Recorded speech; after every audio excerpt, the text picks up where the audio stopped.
집은 이미 팔렸어요. 여긴 이제 당신 집이 아니에요. 그 축의금 내 통장에 다 넣었어. 고상우가 숟가락을 식탁에 탁 내려놓으며 말했다. 그는 입가를 닫고는 휠체어에 앉아 걷지도 못하는 여자가 그깟 돈이 뭐하러 필요하냐고 되물었다. 요양원에 있으면 옷 사 입을 일도 밥 사 먹을 일도 없지 않냐는 것이었다. 그는 그 훔친 돈으로 자기 어머니 마영숙 여사를 위해 호화 크루즈 여행을 예약하겠다고 아무렇지 않게 말했다. 베이진의 눈앞이 하얘졌다. 희진은 숨을 골랐다. 소리를 지르는 대신 그녀는 미소를 지었다. 완벽하게 계산된 소름 끼치는 미소였다. 그녀는 그러라고 어서 예약하라고 말했다. 그 끔찍한 아침이 오기 바로 전날이었다. 희진은 어머니 강선옥 여사의 팔순잔치를 열었다. 최고급 한정식 식당의 연회장은 희진의 자산관리사로서의 능력을 증명하듯 그녀의 우량 고객들과 부유한 친척들로 가득 찼다. 분홍색 한복을 곱게 차려입은 어머니는 휠체어 위에서 위태로워 보였지만 얼굴에는 행복한 미소가 가득했다. 평소 손 하나 까딱 않던 남편 고상우는 그날따라 유난히 부산스러웠다. 그는 축의금을 받는 접수대 주변을 맴돌며 두툼한 돈 봉투를 들고 오는 하객들에게서 기름진 미소를 지으며 봉투를 거의 낚아채다시피 했다. 희진은 처음엔 그가 돕는다고 생각했다. 하지만 그의 행동은 점점 이상해졌다. 그는 커다란 검은색 가죽 가방을 잔치가 진행되는 내내 품에 꼭 끌어안고 있었다. 뷔페 음식을 가지러 갈 때도, 화장실에 갈 때도, 심지어 가족 사진을 찍을 때조차 그 가방을 놓지 않았다. 희진은 그저 큰돈이 오가는 자리이니 남편이 책임감을 느끼는 것이라 애써 좋게 생각했다. 어머니를 돌보고 수많은 하객을 챙기느라 몸과 마음이 녹초가 된 상태였다. 밤늦게 어머니를 최고급 요양원에 다시 모셔다 드리고 집에 돌아온 희진은 그대로 잠이 들었다. 그리고 다음 날 아침 그 모든 돈이 사라졌다는 것을 알게 된 것이다. 베이지는 여의도 증권가에서 수백억 대 자산을 굴리는 최고의 자산관리사였다. 지금 사는 널찍한 아파트 역시 결혼 전 그녀가 오롯이 자신의 피와 땀 그리고 성과급으로 마련한 재산이었다. 남편 고상우는 여행 가방 하나만 들고 이 집에 몸만 들어왔다. 그리고 결혼 첫날부터 그는 극단적인 파이어족의 민낯을 드러냈다. 그는 치약 한 통, 휴지 한 롤까지 모든 생활비를 정확히 50대 50으로 나누자고 주장했다.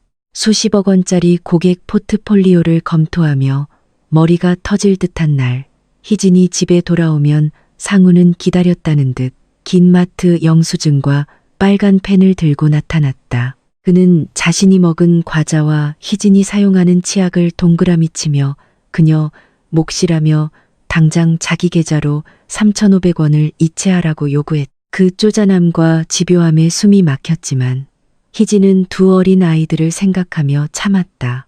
그저 남편이 유별나게 절약 정신이 투철할 뿐 아기는 없을 것이라고 믿었다.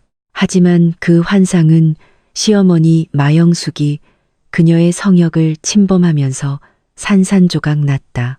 어느 날 고상우는 아내와 단 한마디 상의도 없이 자기 어머니의 빌라 월세가 아깝다는 이유만으로 마영숙을 희진의 아파트로 모시고 왔다. 시어머니는 값싼 보따리 몇 개를 들고 왔지만 오자마자 집주인 행세를 했다.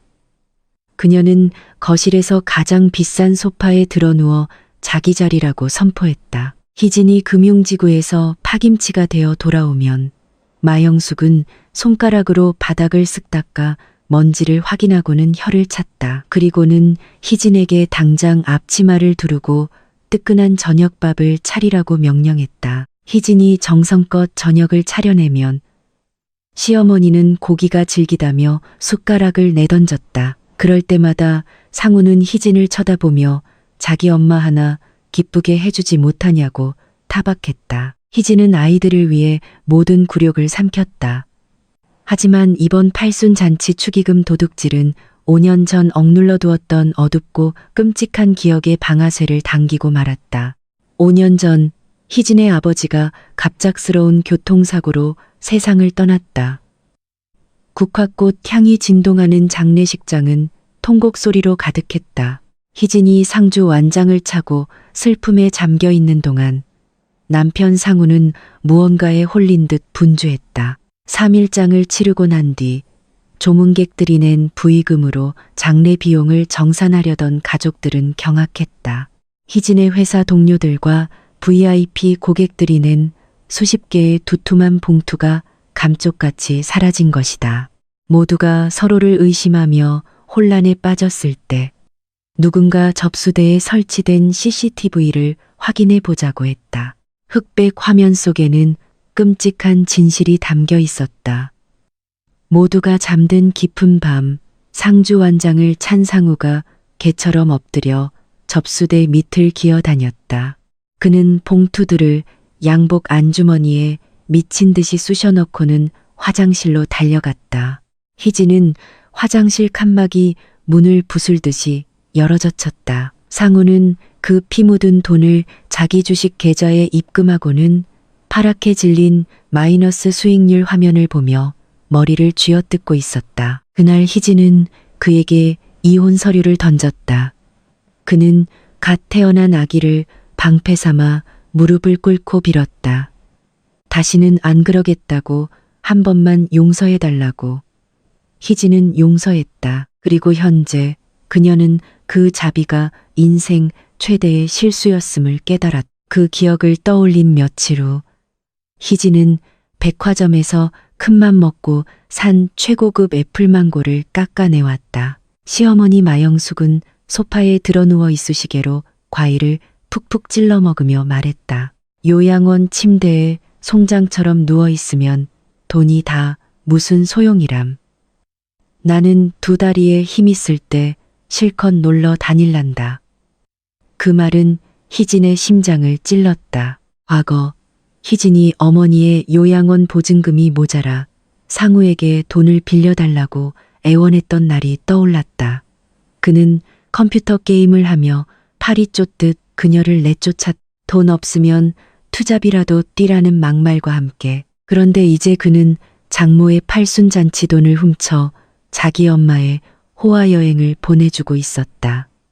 희진은 도끼가 서린 눈을 감추고 상냥하게 웃었다. 그녀는 시어머니에게 여행 가서 마음껏 즐기고 오시라고 말했. 태블릿으로 면세점 명품 가방을 구경하며 희희낙낙하는 두 사람을 보며 희진은 머릿속으로 그들의 인생을 해체할 복잡한 금융 시뮬레이션을 돌리기 시작했다. 결전의 날은 생각보다 빨리 왔다. 희진이 출근 준비를 위해 립스틱을 바르던 아침 전화가 울렸다. 고등학교 동창이자 대형 보험사에서 베테랑 심사역으로 일하는 친구였다. 친구는 분노로 숨을 헐떡이며 말했다. 희진이 샤워하는 사이 남편 상우가 자신에게 몰래 전화를 걸었다는 것이었다. 상우는 아주 태연한 목소리로 장모님, 즉 강선옥 여사의 종신보험에 대해 물었다고 했다. 어차피 노인네가 오래 살지도 못할 텐데 혹시 사망보험금 수익자를 사위인 자기 앞으로 변경할 방법은 없냐고. 보험금이 나오면 희진 몰래 자기 계좌로 바로 꽂히게 할 수 있냐고 물었다는 것이다. 희진의 온몸의 피가 얼음처럼 차갑게 식었다. 그는 단순한 도둑이 아니었다. 장모의 죽음이 가져다줄 투자 수익률을 계산하고 있는 악마였다. 희진의 손에서 립스틱이 바닥으로 툭 떨어졌다. 복수의 시간표가 정해졌다. 바로 오늘 그들을 파멸시킬 것이다. 만약 당신의 배우자가 당신 부모님의 죽음이 가져올 금전적 이득을 몰래 계산하고 있다는 사실을 알게 된다면 당신의 첫 번째 행동은 무엇이겠습니까? 그녀는 곧장 몇 년 전 이 아파트를 살 때 인연을 맺었던 부동산 중개인 왕언니에게 차를 몰았다. 사무실에 들어서자마자 희진은 오늘 당장 이 집을 팔아야겠다고 말했다. 왕언니는 경악했지만 이내 더 소름 끼치는 사실을 털어놓았다. 며칠 전 상우가 찾아와 이 집을 팔게 해서 아내를 싼 교회 빌라로 보내고 그 차액으로 자기 명의의 상가를 살 것이라고 자랑을 늘어놓고 갔다는 것이었다. 희진의 머릿속에 남아있던 마지막 한 조각의 자비심마저 증발했다. 그녀는 분노에 찬 왕언니에게 모든 상황을 설명했다. 그리고 절대적인 매도 조건을 내걸었다. 시세보다 훨씬 낮은 초급매 가격에 내놓는 대신 매수인은 현금 완납이어야 하며 남편과 시어머니가 크루즈 여행을 떠나는 바로 그날 잔금을 치르고 입주해야 한다는 것이었다. 왕언니는 즉시 이 건물을 눈여겨보던 현금 부자 VIP 고객에게 전화를 걸었다. 매수인은 그 까다로운 조건을 듣자마자 즉시 수락했다. 계약서에 도장이 찍혔다. 곧 희진의 통장에 거액의 계약금이 입금되었다. 그녀는 그 돈으로 즉시 아이들과 함께 살 조용하고 아름다운 동네에 새 전세 아파트를 계약했다. 다음으로 희진은 경기도 외곽으로 향했다. 그녀는 월 20만 원짜리 녹슬고 쥐가 들끓는 허름한 공터에 해운 컨테이너를 하나 빌렸다. 그곳은 상우와 마영숙의 잡동사니들이 가게 될 새로운 보금자리였다. 그 후 그녀는 어머니가 계신 멀리 떨어진 요양원으로 갔다. 복잡한 퇴원 수속을 밟는 그녀의 얼굴에는 어떤 망설임도 없었다. 아파트 계약금으로 생긴 유동성을 이용해 희진은 새 아파트에서 걸어서 10분 거리에 있는 최고급 프리미엄 VIP 요양병원에 어머니를 모셨다. 이제 매일 퇴근길에 어머니를 볼 수 있게 된 것이다. 몇 년간 그녀의 가슴을 짓누르던 무거운 죄책감이 거짓말처럼 사라졌다. 한결 가벼워진 마음으로 그녀는 옛 아파트로 돌아왔다. 크루즈 여행을 떠나기 바로 전날 밤이었다. 거실은 난장판이었다. 상우와 마영숙은 거대한 명품 캐리어를 펼쳐놓고 들뜬 얼굴로 짐을 싸고 있었다. 희진은 완벽하고 순종적인 아내 역할을 연기했다. 그녀는 바닥에 무릎을 꿇고 상우에 싸구려 셔츠를 각을 잡아 깔끔하게 접어 가방에 넣어 주었다. 그녀는 가방에 지퍼를 채우고 웃으며 말했다. 다시는 이런 여행 못 갈 테니 1초도 아껴서 즐기고 와요. 상우는 오만하게 웃으며 대꾸했다. 당연하지. 장모 돈으로 가는 건데 뽕을 뽑아야지. 아침이 밝았다. 마영숙은 온몸에 싸구려 향수를 뿌리고 가짜 진주 목걸이를 건 채 나타났고 상우는 헤어젤로 한껏 멋을 낸 모습이었다. 그들은 현관에서 아이들에게 손을 흔들며 공항 리무진 버스에 올라탔다. 버스가 아파트 단지 코너를 돌아 완전히 사라지는 순간 희진의 눈빛이 싸늘하게 죽었다. 그녀는 휴대폰을 꺼내 두 군데의 이사업체에 동시에 전화를 걸었다. 철거가 시작되었다. 두 개의 이사업체 팀이 동시에 아파트에 들이닥쳤다. A팀은 상우의 영수증 상자와 시어머니의 냄새나는 보따리들을 값싼 박스에 무자비하게 쑤셔 넣어 경기도 외곽의 녹슨 컨테이너로 실어 날랐다. B팀은 희진과 아이들의 물건을 조심스럽게 포장하여 햇살 가득한 새 아파트로 옮겼다. 모든 것이 빠져나가 텅 빈 아파트에 희진이 홀로 섰다. 새 집주인이 도착했고 거액의 잔금이 희진의 계좌로 입금되었다는 알림이 울렸다. 희진은 현관문 비밀번호를 새 집주인의 생일로 바꾸고 미련 없이 뒤돌아 걸어 나왔다. 햇살이 쏟아지는 새 아파트의 거실. 아이들과 피자를 먹던 희진은 시간을 확인했다. 그들의 비행기 탑승까지 정확히 1시간 남은 시점이었다. 그녀는 상우에게 전화를 걸었. 공항의 소음 너머로 상우는 면세점에서 명품 스카프를 샀다며 자랑하는 목소리로 전화를 받았다. 희진의 목소리는 얼음장처럼 차가웠다. 집은 팔렸고 돈은 내 거야. 그리고 당신 쓰레기들은 지금쯤 쥐가 들끓는 컨테이너에 도착했을 거야. 상우는 공포에 질려 비명을 질렀다. 희진은 서울역 골판지 박스에서나 자라고 덧붙였다. 그녀는 수화기 너머로 들려오는 시어머니의 까무러치는 비명소리를 들으며 전화를 끊었다. 둥구를 희진은 알고 있었다. 그들의 지독한 짠돌이 기질은 환불 불가 크루즈 여행을 절대 취소하지 못하게 만들리라는 것을. 그들은 완벽한 지옥 속에서 배에 오르게 될 터였다. 열흘 뒤 지옥 같은 여행에서 돌아온 상우와 마영숙은 옛 아파트 현관문 앞에서 거친 새 집주인에게 멱살을 잡히고 경찰에 신고하겠다는 위협을 받은 뒤 쫓겨났다. 그들은 결국 하룻밤에 10,000원짜리 찜질방 바닥에서 잠을 청해야 했다. 수소문 끝에 희진의 새 아파트를 찾아낸 상우와 그의 어머니는 문이 부서져라 두드리며 소리를 질렀다.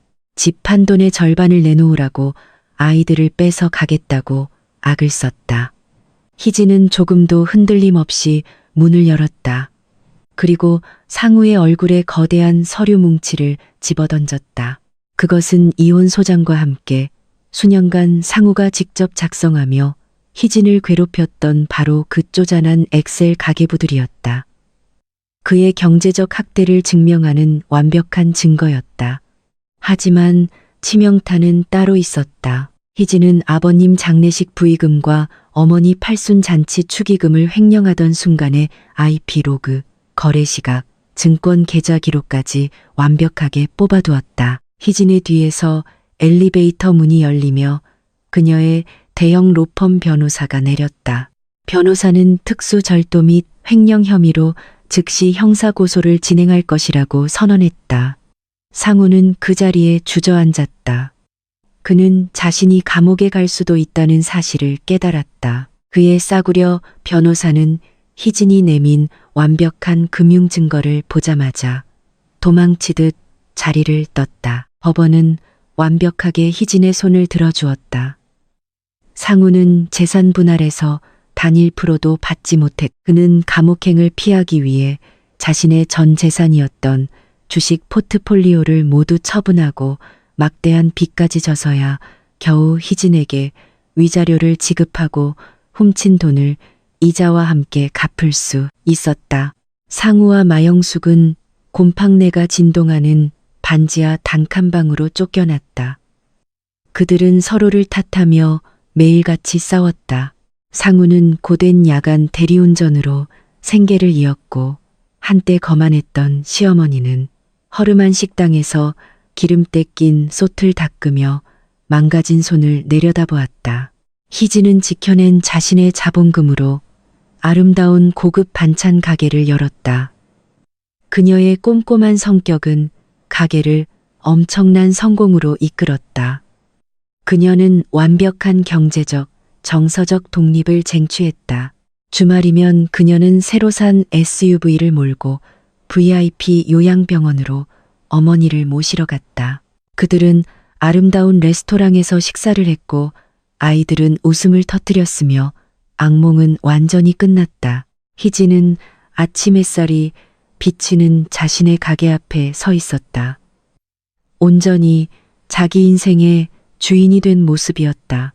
희진은 그녀의 명석한 금융 지식으로 가족을 지키고 그녀를 착취하려던 자들을 완벽하게 무너뜨렸습니다. 그녀가 판을 뒤집고 자신의 삶을 되찾는 것을 보며 통쾌함을 느끼셨다면 그녀의 새로운 시작을 응원하는 댓글을 남겨주세요. 그리고 궁극적인 정의의 실현에 대한 더 많은 이야기를 원하신다면 구독을 잊지 마세요.